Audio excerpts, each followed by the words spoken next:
Singapore rolls out new plans to support the finance sector in its green transition. Now, this includes an extra 15 million Sing dollars to boost sustainable bonds and loans over the next 5 years. Now, that's as Finance and Deputy Prime Minister Lawrence Wong says that the country can play a role as a regional hub to help advance green finance across Asia. Clara Lee with more. Asia's first master's program on sustainable financing is conducted right here at the National University of Singapore, and it will expand its intake by awarding up to 4 scholarships in August, with more to come in the following years. From now on to next 50 years, we will be churning out these individuals, our students, who will not only be in Singapore, but beyond. They will go back to their countries, Indonesia, India, China, and they will become chief sustainability officer in corporations or in financial institutions, and they will kind of set up the goals and requirements for those organizations. While these leaders are the future, Singapore is already getting the ball rolling right now, with practical steps financial institutions can already take. For instance, how to meet global sustainability standards, developing a guide on setting emission targets, and a code of conduct for disclosing transition risks. Speaking at the official launch of the Sustainable and Green Finance Institute, Deputy Prime Minister Lawrence Wong, who is also the Finance Minister, says financial institutions can lead the way in greening the rest of the economy. A financial institution has links and loans and all sorts of financial flows with many other stakeholders in the economy. They can engage their clients and help set expectations for businesses to embed decarbonization into their strategies. Mr. Wong stresses that as a key contributor to about half of global greenhouse gas emissions, Asia will be a key battleground in the war against climate change. And while the scale of the transition is massive and must remain fluid, the region stands to benefit from new opportunities in the green economy. And for more, we are joined by Professor Sumit Agarwal, Managing Director of the NUS Sustainable and Green Finance Institute. He's also Professor of Finance, Real Estate and Economics at the NUS Business School. So help us understand a little bit about transition finance, which is part of MAS's plan, which is very critical to improving our climate change situation. But how much interest and long-term growth prospects are there for Singapore in this particular sector? Yeah, so just to kind of put things in perspective, most of the financing that has been there so far has been through green bonds or sustainability bonds. Now, that is essentially for companies who are coming up, who are new, who are saying we are actually green.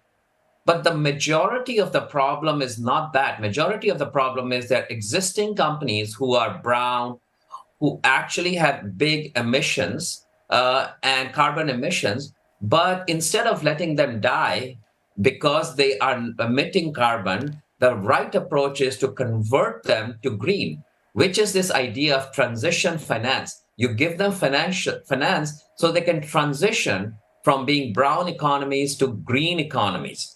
So that is a big issue. And I think that is the biggest, I would say, elephant in the room. Why are we thinking about just only new companies, but why aren't we thinking about existing companies who have a lot of people working for them? Instead of losing those jobs, let's convert those jobs and companies into being green. In terms of expertise, Professor Agarwal, you're going to need the right people. And we understand that institutions like NUS Sustainable and Green Finance Institute, they are preparing local talents to drive this industry forward. What are they actually doing? How is the ground actually being prepared? Yes, so we've started a Master's in Sustainability and Green Finance program last year, and our first cohort is graduating this year.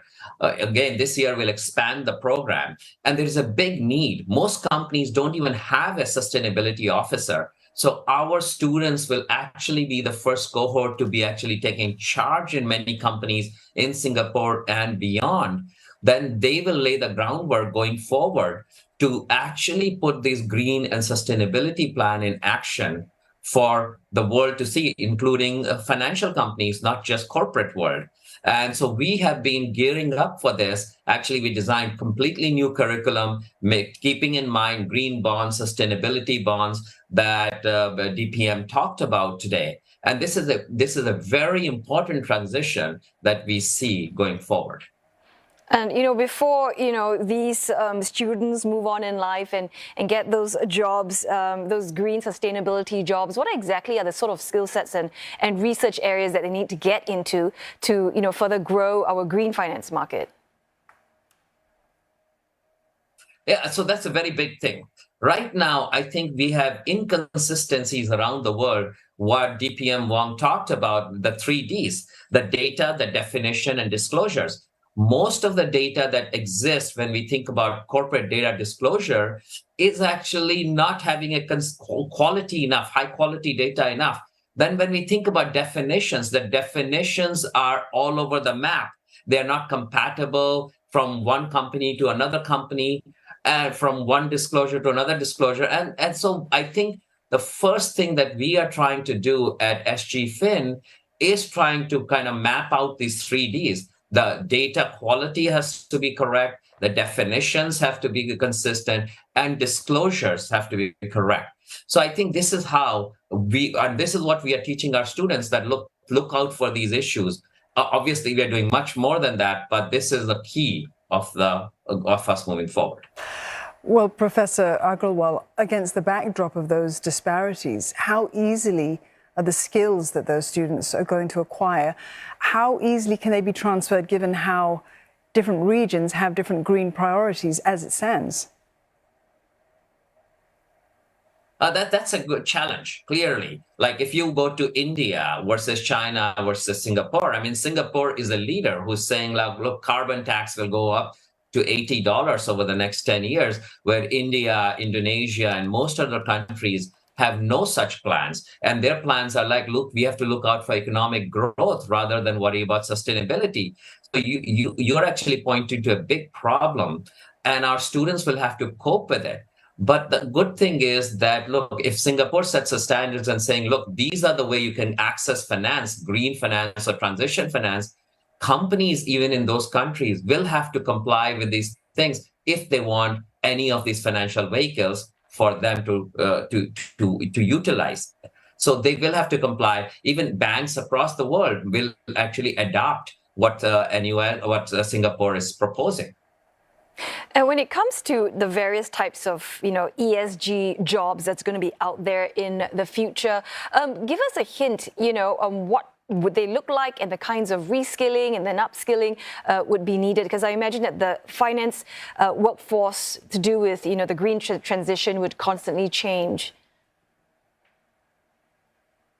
Yeah, I mean, so there will be lots of changes. I mean, we can imagine that some companies will be fairly reluctant to change. I mean, those companies clearly should essentially end up not existing after a while. But many companies will transition, and green finance or transition finance will help them to do that.